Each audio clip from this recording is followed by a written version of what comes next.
ایک دفعہ حضور صلی اللہ علیہ وسلم نے حضرت جابر رضی اللہ تعالیٰ عنہ سے فرمایا، جابر اپنا اونٹ مجھے بیچتے ہو؟ تو انہوں نے جواباً کہا، یا رسول اللہ صلی اللہ علیہ وسلم، بتائیے اسے کتنے میں خریدیں گے؟ آپ صلی اللہ علیہ وسلم نے فرمایا، 1 درہم میں۔ حضرت جابر رضی اللہ تعالیٰ عنہ نے حیران ہو کر پوچھا، صرف 1 درہم؟ یا رسول اللہ صلی اللہ علیہ وسلم، آپ مجھے گھاٹے میں ڈالنا چاہتے ہیں؟ تو آپ صلی اللہ علیہ وسلم نے فرمایا، بسم اللہ الرحمن الرحیم۔ حضرت جابر بن عبداللہ رضی اللہ تعالیٰ عنہ بیان کرتے ہیں کہ ایک مرتبہ میں بہت سخت فکر و تنگ دستی میں مبتلا تھا، یہاں تک کہ میرے گھر میں کھانے کو کچھ نہ تھا اور بھوک کی شدت سے میں نے اپنے پیٹ پر پتھر باندھ رکھا تھا۔ اسی حالت میں میری ملاقات نبی کریم حضرت محمد صلی اللہ علیہ وسلم سے ہوئی، تو آپ صلی اللہ علیہ وسلم نے میری حالت کو بھانپ لیا مگر کچھ فرمایا نہیں۔ تھوڑی دیر بعد میں نے ہمت کر کے عرض کیا، یا رسول اللہ صلی اللہ علیہ وسلم، اگر آپ میرے گھر تشریف لے آئیں تو بڑی سعادت ہوگی۔ حالانکہ میرے دل میں یہ خیال بھی تھا کہ گھر میں تو صرف تھوڑا سا آٹا اور ایک بکری کا بچہ ہے، لیکن آپ صلی اللہ علیہ وسلم نے میری دعوت قبول فرما لی اور صرف خود ہی نہیں بلکہ کئی صحابہ اکرام کو بھی ساتھ لے لیا۔ اب میری گھبراہٹ بڑھ گئی کہ اتنے مہمانوں کے لیے یہ معمولی سا کھانا کیسے کافی ہوگا۔ میں فوراً گھر پہنچا اور اپنی اہلیہ کو صورتحال بتائی تو وہ بھی حیران ہوئی، مگر ہم نے اللہ پر بھروسہ کیا، بکری کو ذبح کیا، آٹا گوندا گیا اور کھانا تیار ہونے لگا۔ ادھر حضور صلی اللہ علیہ وسلم تشریف لائے اور اپنے مبارک ہاتھوں سے کھانے میں برکت کی دعا فرمائی۔ پھر صحابہ کو گروہ در گروہ اندر بلاتے گئے اور سب کو کھلاتے گئے۔ حیرت انگیز طور پر نہ کھانا کم ہوا نہ ختم، یہاں تک کہ سب سیر ہو گئے اور پھر بھی کھانا بچ گیا۔ حضرت جابر رضی اللہ تعالیٰ عنہ فرماتے ہیں کہ اس دن میں نے اپنی آنکھوں سے حضور صلی اللہ علیہ وسلم کی دعا کی برکت کا ایسا منظر دیکھا کہ میری فقیری خوشی میں بدل گئی اور دل ایمان و یقین سے بھر گیا، اور مجھے محسوس ہوا کہ اصل دولت مال نہیں بلکہ اللہ کے نبی صلی اللہ علیہ وسلم کی نسبت اور ان کی دعا ہے، جو تھوڑے کو بھی بے شمار بنا دیتی ہے۔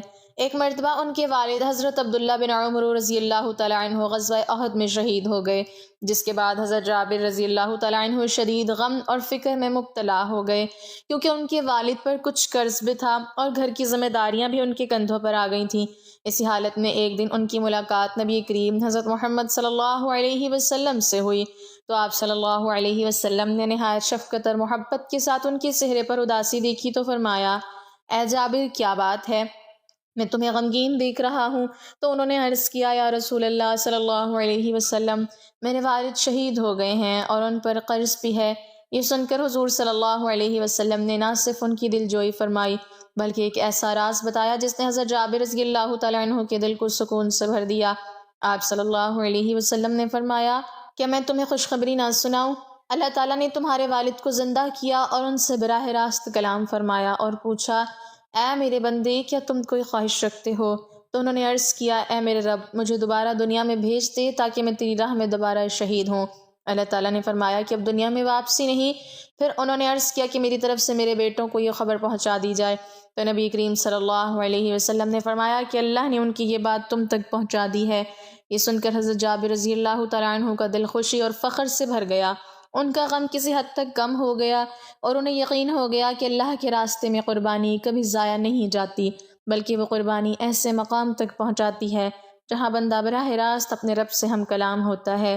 یہ واقعہ نہ صرف حضرت جابر رضی اللہ تعالیٰ عنہ کے لیے تسلی کا سبب بنا بلکہ امت کے لیے بھی ایک عظیم سبق ہے کہ شہادت کا مقام کتنا بلند ہے اور اللہ کے ہاں اس کی کیا قدر و منزلت ہے۔ اسلام میں نکاح کو ایک پاکیزہ اور بابرکت عمل قرار دیا گیا ہے، اور اس میں انسان کو یہ تعلیم دی گئی ہے کہ وہ زندگی کے اس اہم فیصلے کو سمجھداری، سادگی اور نیک نیتی کے ساتھ کرے، کیونکہ نکاح صرف خواہشات کی تکمیل کا نام نہیں بلکہ ذمہ داری، تعاون اور ایک صالح گھر بنانے کا ذریعہ بھی ہے۔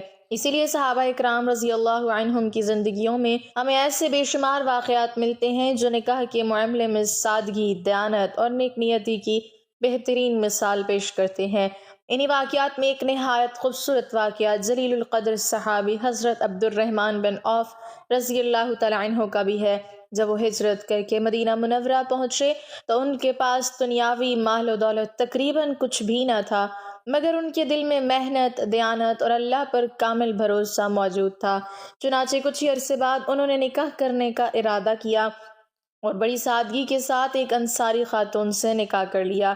ایک دن جب وہ رسول اللہ صلی اللہ علیہ وسلم کی خدمت میں حاضر ہوئے تو آپ صلی اللہ علیہ وسلم نے ان کے کپڑوں پر زردی کا نشان دیکھا تو مسکرا کر دریافت فرمایا کہ یہ کیا ہے؟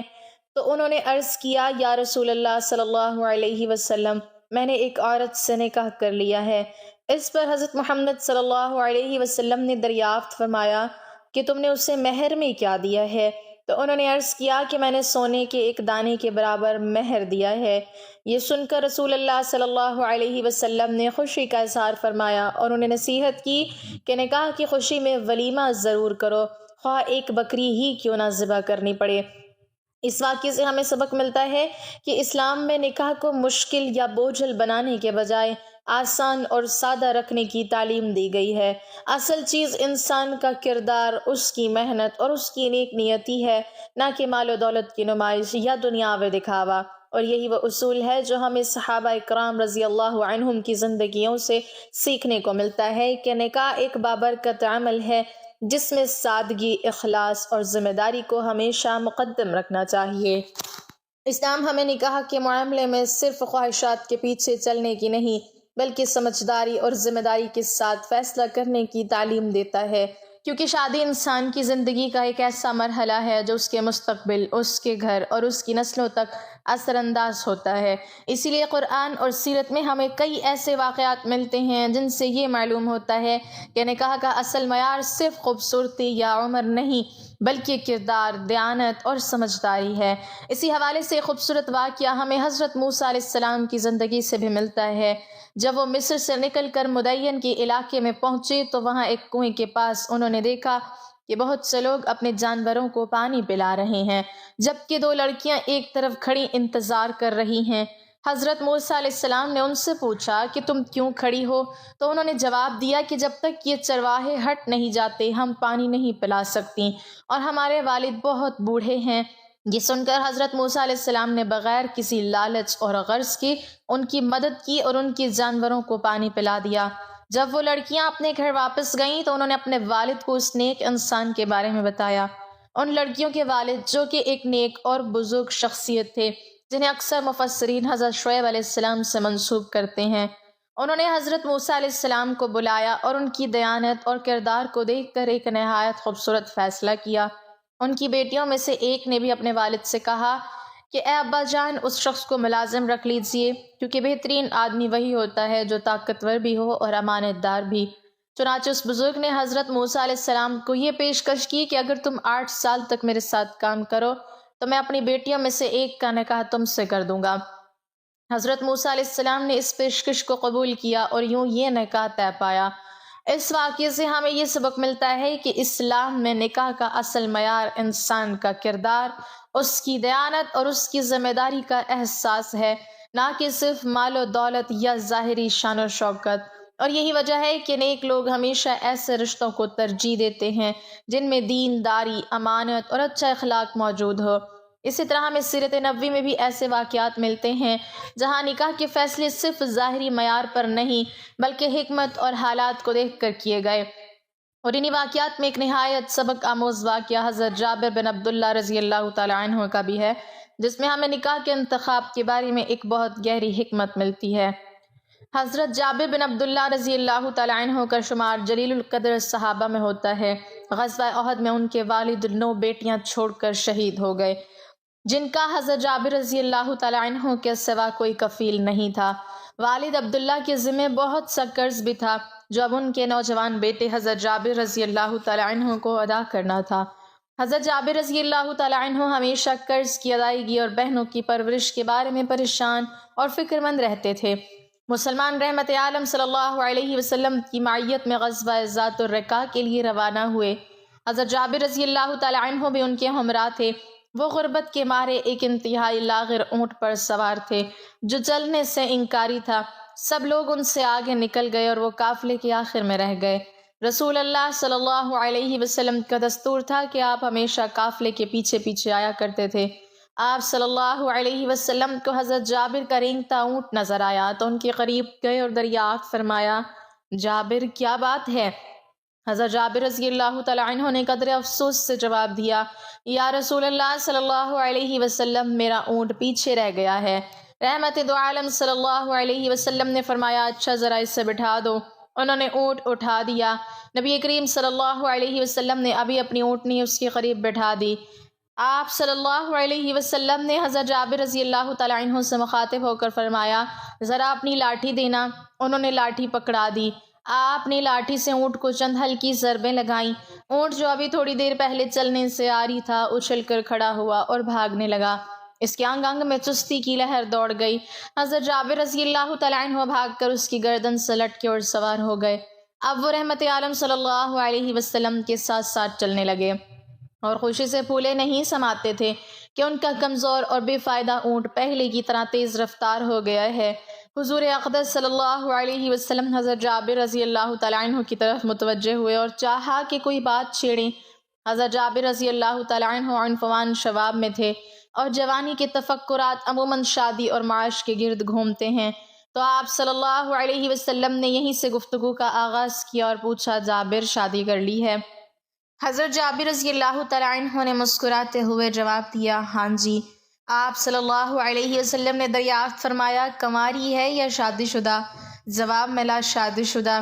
نبی کریم صلی اللہ علیہ وسلم کو تعجب ہوا کہ نوجوان کنوارا آدمی شادی کے لیے عام طور پر کنواری عورت کا ہی انتخاب کرتا ہے، سو آپ صلی اللہ علیہ وسلم نے فرمایا، بھلے بندے، کنواری عورت سے شادی کرتے جو تم سے کھیلتی اور تم مجھ سے ہنسی مذاق کرتے۔ حضرت جابر رضی اللہ تعالیٰ عنہ نے وجہ بیان کرتے ہوئے عرض کیا، یا رسول اللہ صلی اللہ علیہ وسلم، آپ تو جانتے ہیں کہ میرے والد غزوہ احد میں 9 بیٹیاں چھوڑ کر شہید ہو گئے ہیں، جن کا میرے سوا کوئی کفیل نہیں۔ مجھے یہ بات اچھی نہیں لگی کہ انہی کی ہم عمر کسی نوجوان لڑکی سے شادی کر لوں اور وہ سارا دن آپس میں لڑتی جھگڑتی رہا کریں، اس لیے میں نے بڑی عمر کی عورت سے شادی کی ہے جو ماں کی طرح بہنوں کو سنبھالے، ان کے کندھے پٹی کرے اور انہیں صاف ستھرا رکھے۔ رحمت عالم صلی اللہ علیہ وسلم نے دیکھا، جس نے صرف اپنی بہنوں کی خاطر جوانی کے پرکیف جذبات کی قربانی دی۔ رسول اللہ صلی اللہ علیہ وسلم نے حضرت جابر رضی اللہ تعالیٰ عنہ کی مالی مدد کرنا چاہی۔ آپ صلی اللہ علیہ وسلم نے ایک بار پھر انہیں مخاطب کیا اور فرمایا، جابر، اپنا اونٹ مجھے بھیجتے ہو؟ حضرت جابر رضی اللہ تعالیٰ عنہ سوچ میں پڑ گئے کہ اونٹ ان کا کل سرمایہ ہے۔ پہلے تو یہ لاغر تھا، لیکن نوازش رسول صلی اللہ علیہ وسلم کی برکت سے اب قوی اور مضبوط ہو چکا ہے۔ پھر انہوں نے یہ بھی سوچا کہ رسول اللہ صلی اللہ علیہ وسلم کے مطالبے کو رد کرنے کی کوئی گنجائش نہیں، تو انہوں نے کہا، یا رسول اللہ صلی اللہ علیہ وسلم، ٹھیک ہے، بتائیے اسے کتنے میں خریدیں گے؟ تاجدار کائنات صلی اللہ علیہ وسلم نے فرمایا، 1 درہم میں۔ حضرت جابر رضی اللہ تعالیٰ عنہ نے حیران ہو کر پوچھا، صرف 1 درہم یا رسول اللہ صلی اللہ علیہ وسلم؟ آپ مجھے گھاٹے میں ڈالنا چاہتے ہیں؟ رسول کریم صلی اللہ علیہ وسلم نے بولی بڑھائی، 2 درہم میں؟ نہیں اے اللہ کے رسول صلی اللہ علیہ وسلم، یہ میں خسارے میں رہوں گا۔ رسول اللہ صلی اللہ علیہ وسلم قیمت بڑھاتے رہے، حتیٰ کہ بات 40 درہم تک جا پہنچی۔ حضرت جابر رضی اللہ تعالیٰ عنہ نے مطمئن ہو کر کہا، اب ٹھیک ہے، لیکن ایک شرط ہے کہ میں مدینے پہنچنے تک اونٹ پر سوار رہوں گا۔ رحمت عالم صلی اللہ علیہ وسلم نے اسباق میں جواب دیا۔ مسلمانوں کا قافلہ مدینے پہنچا تو حضرت جابر رضی اللہ تعالیٰ عنہ اپنے گھر آ گئے اور اونٹ سے سامان اتارنے کے بعد سرور دو عالم صلی اللہ علیہ وسلم کی خدمت میں نماز پڑھنے مسجد گئے اور اونٹ مسجد کے قریب ہی باندھ دیا۔ آپ صلی اللہ علیہ وسلم نماز کے بعد تشریف لائے تو حضرت جابر رضی اللہ تعالیٰ عنہ نے کہا، اے اللہ کے رسول صلی اللہ علیہ وسلم، یہ رہا آپ کا اونٹ۔ چنانچہ آپ صلی اللہ علیہ وسلم نے حضرت بلال رضی اللہ تعالیٰ عنہ کو حکم دیا کہ جابر رضی اللہ تعالیٰ عنہ کو 40 درہم سے کچھ اوپر دے دو۔ حضرت بلال رضی اللہ تعالیٰ عنہ نے حکم کی تعمیل کی اور 40 سے کچھ اوپر رقم حضرت جابر رضی اللہ تعالیٰ عنہ کے حوالے کر دی۔ حضرت جابر رضی اللہ تعالیٰ عنہ نے رقم لی اور یہ سوچتے ہوئے واپس ہوئے کہ اب ان پیسوں کا متصرف کیا ہو، نیا اونٹ خریدا جائے یا گھر کا سامان لیا جائے۔ ادھر رسول اللہ صلی اللہ علیہ وسلم نے بلال سے کہا کہ یہ اونٹ پکڑو اور حضرت جابر رضی اللہ تعالیٰ عنہ کو دے آؤ۔ حضرت بلال رضی اللہ تعالیٰ عنہ نے اونٹ کی رس سے تھامی اور حضرت جابر رضی اللہ تعالیٰ عنہ کی طرف چل پڑے۔ حضرت جابر رضی اللہ تعالیٰ عنہ نے بلال رضی اللہ تعالیٰ عنہ کو اونٹ کے ساتھ آتے دیکھا تو حیران ہوئے کہ کیا سودا منسوخ کر دیا گیا ہے۔ حضرت بلال رضی اللہ تعالیٰ عنہ نے آتے ہی کہا جابر اونٹ لے لیجئے۔ حضرت جابر رضی اللہ تعالیٰ عنہ نے حیرت سے پوچھا کیا ہوا؟ کہا رسول اللہ صلی اللہ علیہ وسلم نے مجھے حکم دیا ہے کہ اونٹ آپ کو دے آؤں اور اس کی قیمت بھی آپ اپنے پاس رکھیں۔ یہ سن کر حضرت جابر رضی اللہ تعالیٰ عنہ رسول اللہ صلی اللہ علیہ وسلم کی خدمت میں حاضر ہوئے اور پوچھا کہ کیا مسئلہ ہے، کیا آپ کو اونٹ کی ضرورت نہیں؟ رسول اللہ صلی اللہ علیہ وسلم نے مسکراتے ہوئے جواب دیا تم کیا سمجھتے ہو، میں نے تم سے بھاؤتاؤ اس لیے کیا تھا کہ تمہارا اونٹ حاصل کر لوں، یعنی میں نے تم سے بھاؤتاؤ اس لیے نہیں کیا کہ وہ مجھے مل جائے، بلکہ میں اندازہ کرنا چاہتا تھا کہ تمہاری مدد کے لیے کتنی رقم دے سکتا ہوں۔ نوجوانان ملت ذرا سوچیں کہ یہ کتنا بلند اخلاق ہونے کی علامت ہے۔ تاجدار کائنات صلی اللہ علیہ وسلم نے نوجوان کی من پسند موضوع پر بات کا آغاز کیا اور جب اسے صدقہ دینا چاہا تو اسے ادب اور لطافت کے خوشنما غلاف میں پیش کیا۔ اللہ پاک ہمیں بہتر عمل کرنے کی توفیق عطا فرمائے۔ اللہ پاک ہمیں دین کی مکمل سمجھ نصیب فرمائے، آمین یا رب العالمین۔ ناظرین کمنٹ باکس میں اللہ تعالیٰ کے 99 ناموں میں سے ایک نام ضرور ٹائپ کریں۔